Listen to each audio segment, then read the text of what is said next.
As cleanup operations from the catastrophic flooding continue in Texas, state lawmakers are currently holding a special session, in part to address the tragedy that killed at least 135 people. 3 people in Kerr County remain missing. That's down from 100 just last week. Local officials say many who were initially reported missing have since been found safe. As William Brengham reports, volunteers have been crucial to the ongoing recovery efforts, while larger questions of accountability linger. The debris is still slowly being removed along the Guadalupe River, and the many volunteers who rushed here are helping residents cope in ways both big and small. Just tons of people helping out. Homeowner Greg Adkins, whose home was badly damaged, has literally been surrounded by fellow Texans coming to lend a hand.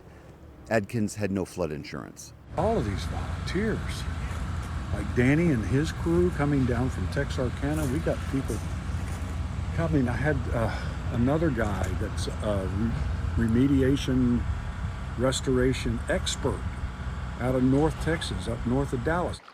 It's too early to know what rebuilding will look like across Texas Hill Country now that the threat from massive flooding is apparent to everyone.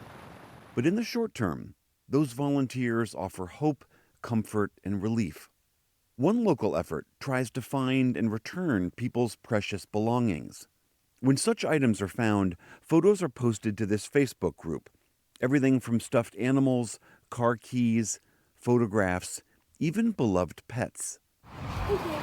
Sometimes leading to heartfelt reunions. Is this your baby? She is. Hot baby. Hi, Mommy.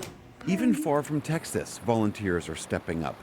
This pet shelter in Chicago took in dozens of dogs from Texas. We're really happy to be able to help support the area by freeing up really needed space in their shelters so that they are able to open their shelters for displaced pets. Trying to keep things a little bit upbeat because I haven't been upbeat for a while. Back in Texas, country singer Pat Green, whose younger brother John died along with several members of his extended family, held a benefit concert raising more than $1 million for flood relief. One of my favorite memories of my brother John at Billy Bob's was that every time we played Billy Bob's, me and the band would walk off stage and there would be no beer left.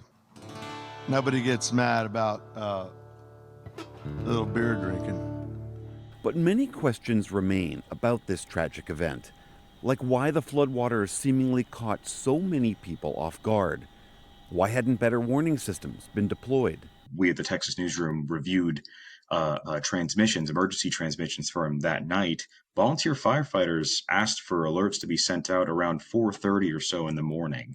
But despite those requests, there were some delays. I can tell you I've seen a lot of destruction. Lucio Vasquez is a reporter for the Texas Newsroom. I think they said the special authorization needed to be granted before those alerts could be sent, those potentially life-saving alerts. And so there were some delays there. After the alerts were sent out, there were also some sporadic and inconsistent messaging just in terms of who got the messages. We spoke with some people who said that they didn't even get messages at all. Some people got messages around 10 a.m., which at that point the water had already risen 10, 20 feet. Texas lawmakers have now started a special legislative session called by Republican Governor Greg Abbott in part to examine disaster preparedness. Over the coming weeks, the legislature will consider proposals to strengthen emergency communications in flood-prone areas, provide relief funding for recovery efforts, streamline regulations to improve preparedness, as well as whether to improve early warning systems. Can we invest more money in warning systems? Can we potentially put sirens along the Guadalupe River to siren off whenever a flood happens again? And so these are the focuses that are going to be touched on. We have a responsibility to our communities to think about the worst case scenario now ahead of time and to look at areas outside of our floodplains that could be affected and figure out who's living there and ask ourselves, how do we reach them if something happens? Rachel Hogan Carr researches disasters.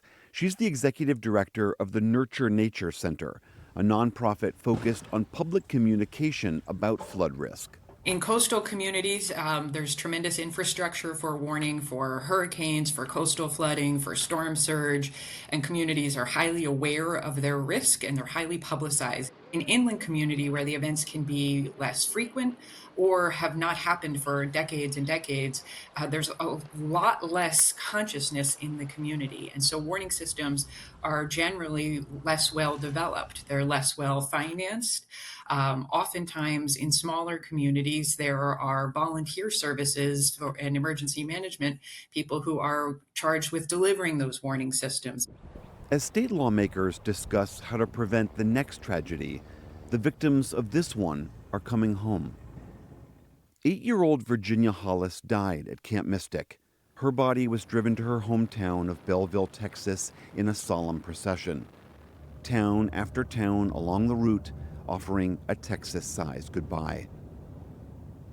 For the PBS NewsHour, I'm William Brangham.